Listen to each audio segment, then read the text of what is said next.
Well, we're back and we're going to talk about Nintendo handhelds. This is a Game & Watch game. Um, Original Nintendo handheld. Each of these is just a single game, and you play just that single game on it. This one here in particular is Mario Brothers. I need to go ahead and change the batteries on it. But yes, a pretty awesome games. Only one game though. Now, Nintendo isn't the first company to put out a game system where you can change the cartridges, but they are the ones who put out, frankly, one of the best ones at the time. This is the original Nintendo Game Boy. Uses 4 AA batteries, black and white. In fact, let's go ahead and turn these on. I have to turn this one on all the way to the left. There we go. Up.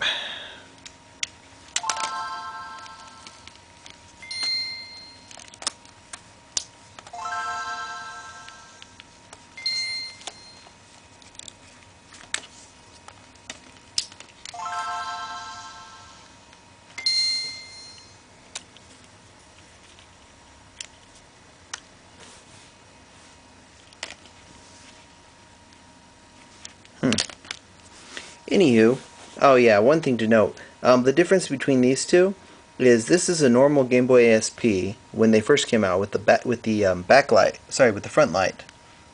Front light off, front light on. This is the Game Boy Advance SP with the backlight. It had 2 modes. This one's the duller mode, or otherwise this is stun and this is kill.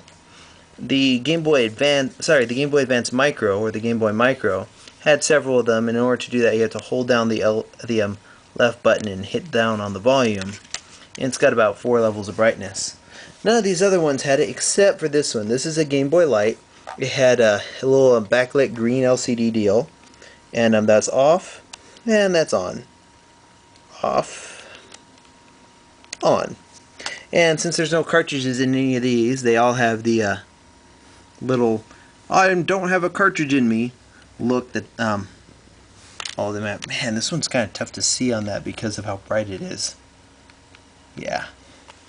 And then, of course, let me move this a bit so you can see it. There we go. Now, those are the different Game Boy systems. The Game Boy, the original one. They came out with several different colors for this one too. A Game Boy Pocket. This is one of the different colored variations. Note that this one doesn't actually have a battery light. There are actually 2 different versions of the Pocket. First models didn't have a battery light. The second model does have a battery light. I don't have any batteries in this one currently. But yeah, most models of it, the later models had a battery light. Then there's the Game Boy Light. Didn't come out in the US, but still pretty awesome. It's pretty much a Game Boy you can play in the dark. Interesting thing about it is it's got these little ridges over the batteries. Kind of weird. They form fit to the batteries. And we'll see another thing like that on the non-backlit Game Boy Color. Then the non-backlit Game Boy Advance also had a little bit of a bump. What's weird about that is we see that same design pop up in the Wonder Swan. This is the Wonder Swan Crystal, the smallest version of it. Runs on 1 AA battery practically forever, and has a veritably impossible to see screen, which essentially uses pre-SP technology but with a darker screen.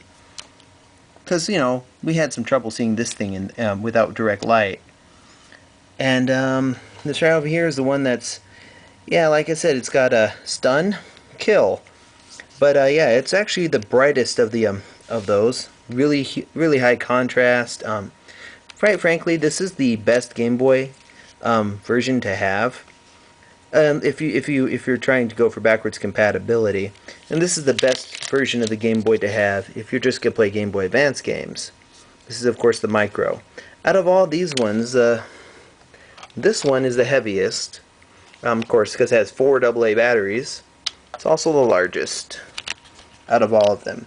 Up and even larger than the original Nintendo DS. Which we have here, we have the DS line of products. We've got the original DS. Ta-da! which has, you know, 2 brightness levels, on and off. Then we have the awkward to turn on DS Lite,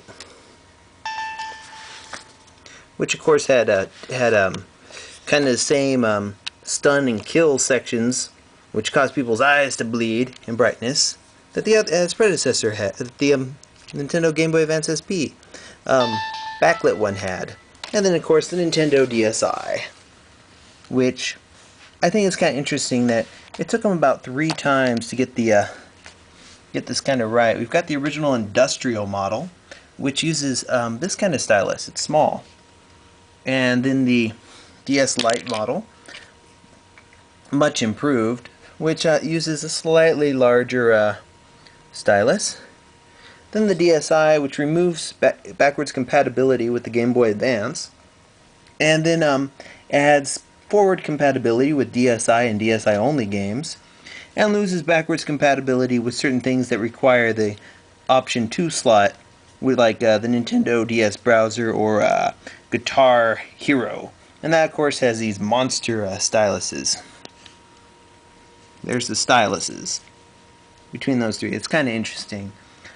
Then all the way over here we have the Super Game Boy, a Super Nintendo peripheral that plays Game Boy games. It plays Game Boy, Super Game Boy games, Game Boy Color games with Super Game Boy or old Game Boy compatibility. Does not play any of these.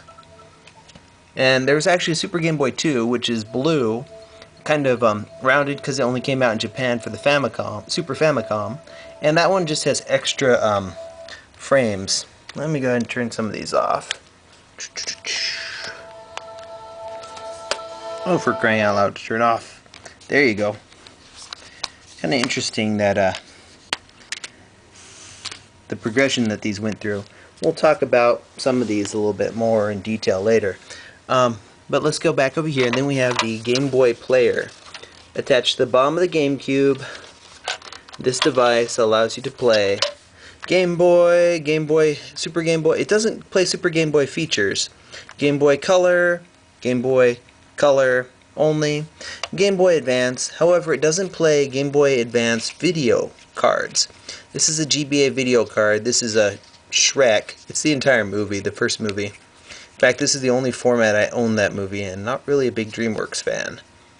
And besides, I couldn't pass it up for like $5. And of course, it won't use option packs like the Rumble Pack or so. And of course, DS games won't work in it. But anyways, those are those. And we're going to talk a little bit more about Game Boy compatibility in the next video. And this is, even though this is by the same creator, it's not, you know, it's not really so much part of the family. In a way, it's kind of a little bit like another family member, which we're going to bring up in the next video.